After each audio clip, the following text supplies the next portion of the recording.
माँ जी, बाबूजी, माँ जी, माँ जी, बाबूजी, माँ जी, ममता?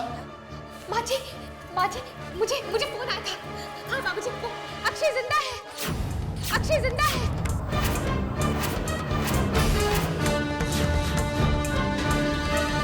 क्या कह रही हो तुम?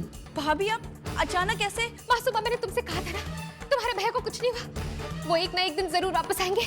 मासूमा, वो जिंदा है, देवी माँ ने मेरी पुकार सुन ली। किस बुनियाद पर तुम ये दावा कर रही हो? बाबूजी, मेरी बात का यकीन कीजिए, अक्षय जिंदा है, मुझे अक्षय का फोन आया था।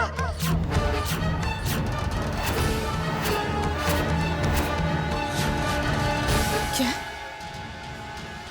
क्या कह रही हो तुम? हाँ माँ जी, मैं सच कह रही हूँ, वो आवाज अक्षय की थी। हाँ माँ जी, वो आवाज अक्षय की थी। तुम तो हद करती हो ममता, अक्षय मर चुका है और तुम कहती हो अक्षय का फोन आया था। तनीषा, अक्षय का फोन आया था, मेरा यकीन करो, वो जिंदा है, उन्हें कुछ नहीं हुआ। भले ही वो इस वक्त किसी तकलीफ में हो, पर वो दोबारा फोन जरूर करेंगे। ममता बेटा। बाबूजी प्लीज, बाबूजी मेरी बात का यकीन कीजिए, अक्षय जिंदा है, उन्हें कुछ नहीं हुआ है। तुम भी कमाल करती हो ममता। अच्छा ये बताओ, क्या फोन तुम्हारे कमरे में आया था? तुम्हारे कमरे के फोन में कॉलर आईडी तो होगी, है ना? तो हम एक काम कर सकते हैं, तुम्हारे कमरे की कॉलर आईडी के फोन से हम वापस उस नंबर पर फोन कर देखते हैं। अगर तुम्हारी बातों में सच्चाई है तो अक्षय वही होगा, है ना? तनीषा, मेरे कमरे में कॉलर आईडी नहीं है, पर मुझे पूरा यकीन है कि वो आवाज अक्षय की ही थी, और वो दोबारा फोन जरूर करेंगे। आप देखना, वो क्या कर रही हो तुम? बहुत हो गया ऐसा, बंद करो तुम्हारा नाटक। हम सब की भावनाओं के साथ खेलते हुए तुम्हें शर्म नहीं आती? जरा सोचा होता ममता, अनंत और दमयंती को दुख पहुंचाने से पहले तुम्हें डूब मरना चाहिए था। सुन रही हो? मैं किसी की तकलीफ नहीं बढ़ा रही बुआ जी, मैं किसी की तकलीफ नहीं बढ़ाना चाहती। मैं तो बस इस घर को उसकी खुशियां वापस लौटाने की कोशिश कर रही हूँ। वो उम्मीद जो सबकी आंखों में मर चुकी है, वो वापस जगाना चाहती हूँ। माँ जी, बाबूजी मेरा यकीन कीजिए, अक्षय जिंदा है। आप दोनों जितने आंसू उनके नाम पर बहा चुके हैं, वो आपके हिस्से के हैं ही नहीं, क्योंकि जब अक्षय को कुछ हुआ ही नहीं तो आप लोग क्यों रोए? मैं अक्षय की आवाज पहचानने में कभी गलती नहीं कर सकती, वो आवाज अक्षय की ही थी, मेरा यकीन कीजिए। बोलिए ना बाबूजी, आपको मेरी बात पे यकीन है ना? माँ जी यकीन है ना? मासूमा, तुम्हें तो मेरी बात पे यकीन है ना कि तुम्हारे भैया वापस आएंगे? बोलो। डैड, अब अगर हमने थोड़ी भी देर की ना तो बात बहुत बिगड़ जाएगी। क्या मतलब? डैड, अब ममता की हालत देख रहे हैं ना, अगर यही हालत इसकी कुछ दिन और रही तो ये पूरी तरह पागल हो जाएगी। भैया मासूमा, तुम चुप रहो प्लीज। डैड, मेरी बात मानिए और ममता को लेकर किसी अच्छे डॉक्टर के पास चलते हैं। नहीं, मुझे कुछ नहीं हुआ है और ना ही मैं कहीं जाऊंगी, कहीं नहीं जाऊंगी मैं, कहीं नहीं। तनीषा, मुझे लगता है ममता का मानसिक संतुलन बिगड़ चुका है। बिगड़ नहीं गया है करण, मुझे तो लगता है खत्म हो गया है।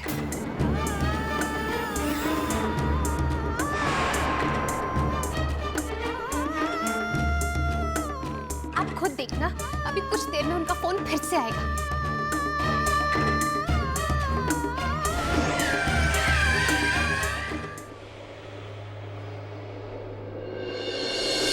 हे माँ, मुझे पूरा यकीन था कि मेरा विश्वास झूठा नहीं हो सकता।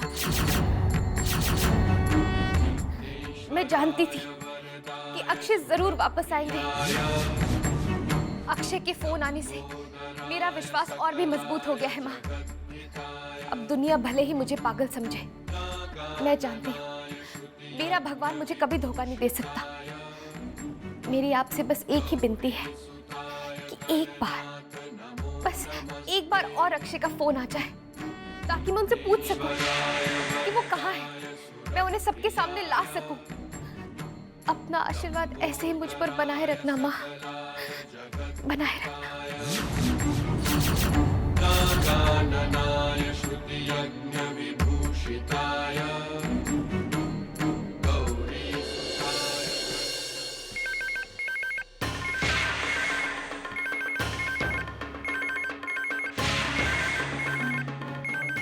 हे देवी माँ, लगता है आपने मेरी पुकार सुन ली। ये जरूर अक्षय का ही फोन होगा।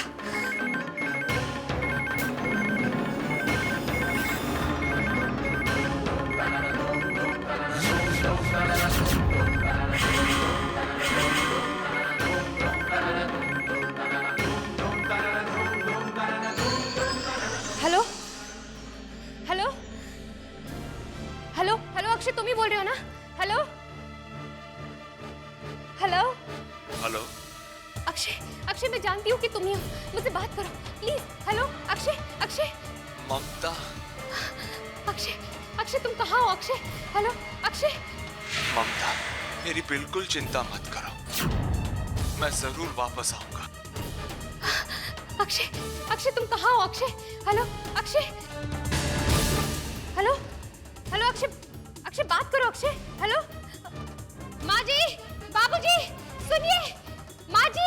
हेलो माँ जी, माँ जी, बाबूजी, माँ जी, बाबूजी, माँ जी, माँ जी, बाबूजी। क्या बात है ममता, बेटा चिल्ला क्यों रही हो? ममता, तुम्हारी तबीयत तो ठीक है ना बेटा? माँ जी उनका फोन आया था। हाँ तुम्हारा फोन आया था। अक्षय ने मेरा नाम भी लिया। हाँ ममता, और फिर दोबारा फोन डिस्कनेक्ट हो गया होगा, है ना? माँ जी फोन जरूर डिस्कनेक्ट हो गया है, पर कॉलर आईडी पे मेरे पास उनका नंबर है। आइए आप खुद देख लीजिए। बाबूजी आइए ना, आइए देखिए ना, आइए।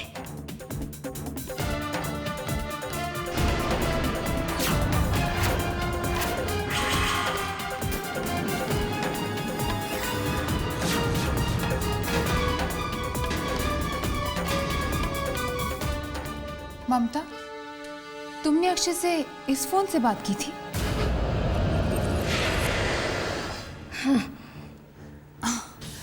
आप लोग सब देखिए ना, ममता ने अक्षय से इस फोन से बात की थी, जिसकी वायर पहले से ही कटी हुई है।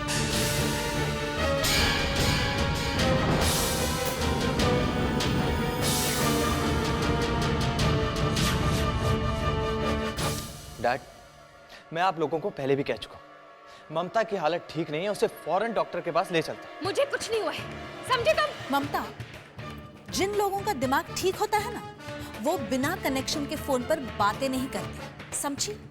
हरिओम हरिओम। आप लोग मेरी बात पर यकीन क्यों नहीं करते?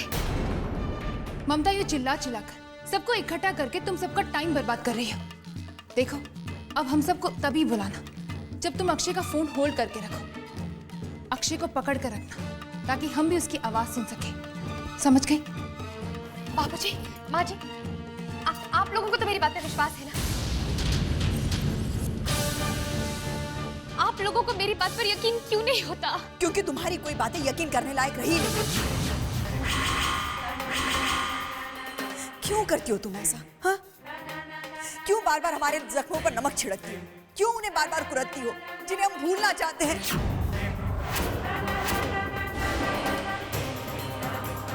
क्यों हर बार हमें हमारी बेटे की मौत का एहसास दिलाती हो? पता है तुम्हें कितना दुख होता है हम सबको? सोच सकती हो कभी?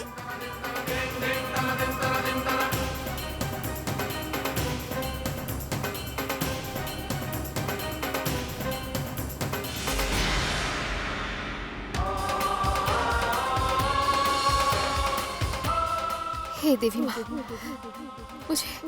मुझे क्या हो रहा है? क्या तनीषा और करण की बातें ठीक तो नहीं? क्या मैं वाकई में पागल?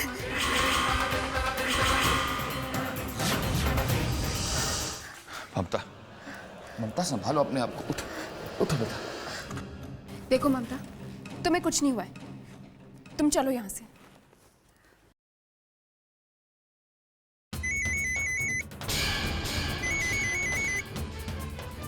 हेलो, ये क्या करी तुम ममता?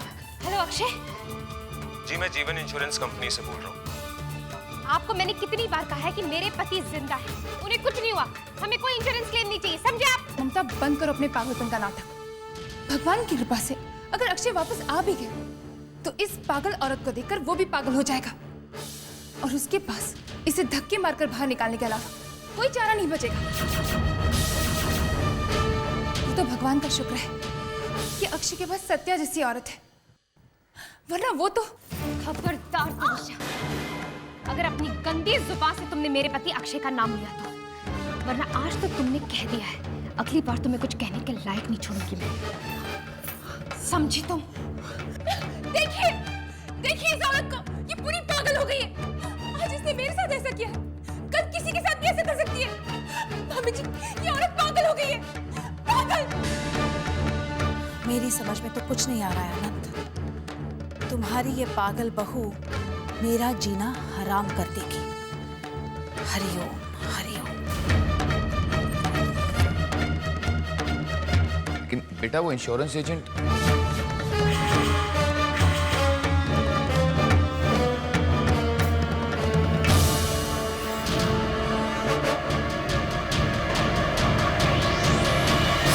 करती हो तनीषा? खामा खामे चोट लगा ली ना। क्या जरूरत है अक्षय भैया के बारे में ये सब कहने की? चोट खाए बिना तुम्हें कुछ समझ में नहीं आता क्या? करण, शिकारी को शिकार की भनक लग जाए तो वो चुपचाप नहीं बैठता। और वैसे भी हमारे मकसद के रास्ते में ये पहली चोट लगी है मुझे। दुश्मन को गलतफहमी में रखने के लिए कभी कभार चोट लग भी जाए तो कोई गम नहीं। क्या बात है, ये खूब कहा तुम। वैसे तुम्हारी इसी अदा पे तो मैं मरता हूं। क्या बात है तनीषा, तुम कुछ परेशान लग रही हो? करण, मैं सोच रही थी कि कहीं उस पागल ममता ने हमारा पूरा खेल तो नहीं बिगाड़ दिया, क्योंकि उसने मेरे हाथ से फोन छीनकर उस इंश्योरेंस एजेंट से कहा था कभी फोन मत करना। तो इसमें परेशानी की बात क्या है तनीषा? हम उस इंश्योरेंस एजेंट को खुद फोन कर देंगे और उसको बताएंगे कि फोन अक्षय भैया की मां ने उठाया था, जो अपनी बेटी की मौत का सदमा बर्दाश्त नहीं कर पाई। समझ? प्रॉब्लम वो नहीं है करण, उस इंश्योरेंस एजेंट को तो मैं संभाल लूंगी।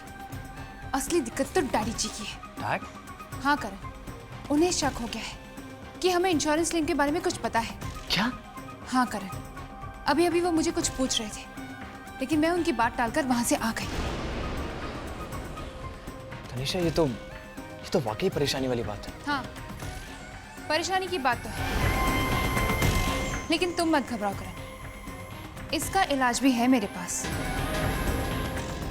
हमें घर वालों को इंश्योरेंस क्लेम के बारे में बताना होगा, सबको हमारे प्लान में मिलाना होगा, ताकि सत्या को इंश्योरेंस क्लेम के पैसे मिल जाए। और उसके बाद क्या करना है तुम तो जानते ही हो।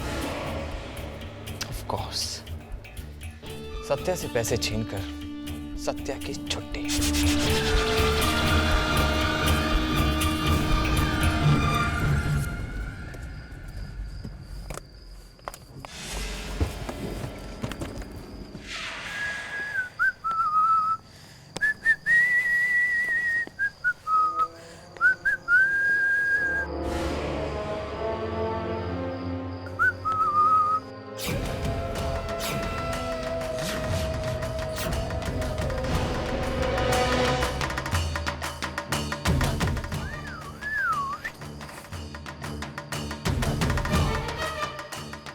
नमस्ते साहब। ये लीजिए।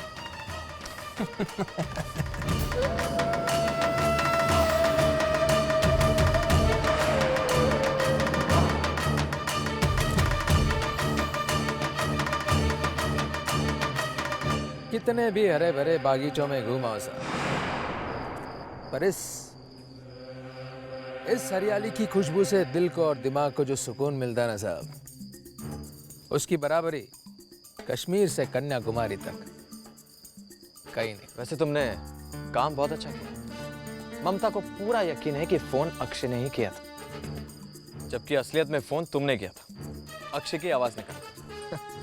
Good job. ममता, मैं अक्षय। ममता, मैं अक्षय बोल रहा हूँ।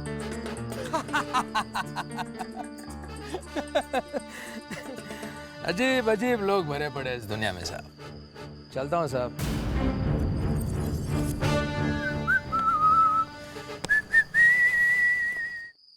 अब ममता से छुटकारा तुम्हें आसानी से मिल जाएगा। और इत्तेफाक तो देखो, ममता को घर से बाहर निकालने में हमारी मदद कौन कर रहा है? खुद अक्षय। I mean, उसकी आवाज, नकली आवाज। अब ममता को पागल खाने जाने से कोई नहीं बचा सकता, कोई नहीं।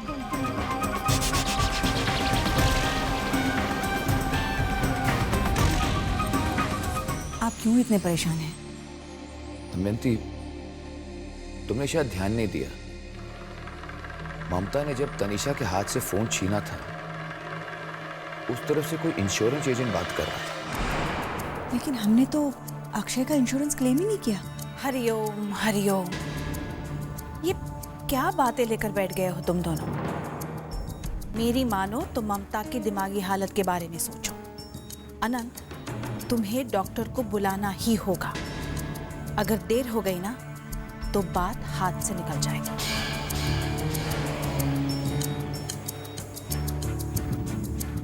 माँ जी, डैडी जी, हम आपसे अक्षय के इंश्योरेंस क्लेम के बारे में कुछ बात करना चाहते हैं। तनीषा के पास उस इंश्योरेंस एजेंट का फ़ोन पहले भी आया था, लेकिन आप लोगों से बात किए बिना ही उसने उसे मना कर दिया। हम लोग आपको बताने ही वाले थे कि फिर ममता का तमाशा शुरू हो गया, और फिर आज सुबह तो उस एजेंट का फ़ोन खुद ही आ गया। माँ जी, हम सब तो जानते हैं कि अक्षय अब कभी वापस नहीं आएगा, लेकिन ममता है कि पूरी जिंदगी उसकी इंतजार में बिता देगी। वो कभी पैसों के लिए इंश्योरेंस क्लेम नहीं करेगी, और उस वजह से क्या होगा पता है? सारा पैसा सरकार के खाते में चला जाएगा। जो पैसा हमारा, मेरा मतलब है आपका है। देखिए माँ जी, हमें सत्या की मदद लेनी चाहिए। आखिर वो भी अक्षय की विधवा ही है ना। आप समझ रही हैं ना मैं क्या कह रही हूँ? हाँ, और अगर ममता की जगह सत्या इस पॉलिसी को क्लेम कर देगी तो ममता, क्रिश, सत्या, आरव सबके प्रति आपकी जिम्मेदारी खत्म हो जाएगी। और डैड, आप ही सोचिए ना, अक्षय ने कुछ सोच समझ कर ही तो ये पैसा इन्वेस्ट किया होगा। हाँ, अब अगर हम उसकी इच्छा पूरी नहीं करेंगे तो उसकी आत्मा को कितना दुख पहुंचेगा। दमयंती, करण बिल्कुल ठीक कह रहा है। आप लोग ठीक समझे तो मैं सत्या से बात करती हूँ। हाँ डैड, और उसके बाद तनीषा आप लोगों से भी उस एजेंट की मीटिंग फिक्स करवा देगी। ठीक कह रहे हो तुम लोग। ये पैसा तो बच्चों के ही काम आएगा।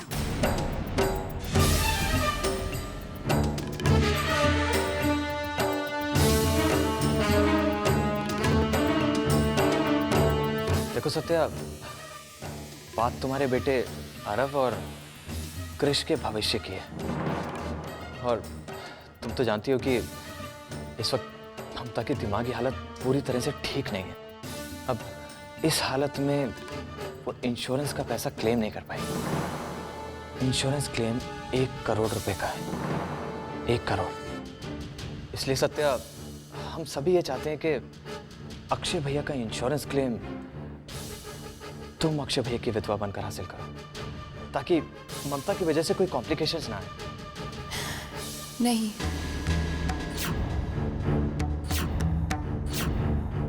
माफ करिएगा भैया, पर मुझे नहीं लगता कि ममता की दिमागी हालत को कुछ हुआ है, और मेरे हिसाब से इंश्योरेंस क्लेम करते समय ममता को भी हमारे साथ होना चाहिए।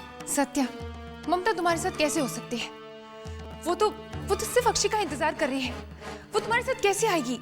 हाँ सत्या, और देखो, ये फैसला हमारे परिवार के लिए बहुत जरूरी है। और बेटा, तुम आरव के बारे में सोचो ना।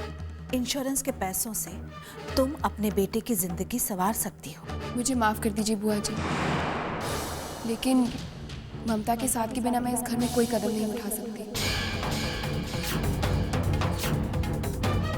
उसके एहसानों का बदला मैं उसे धोखा देकर नहीं कर सकती।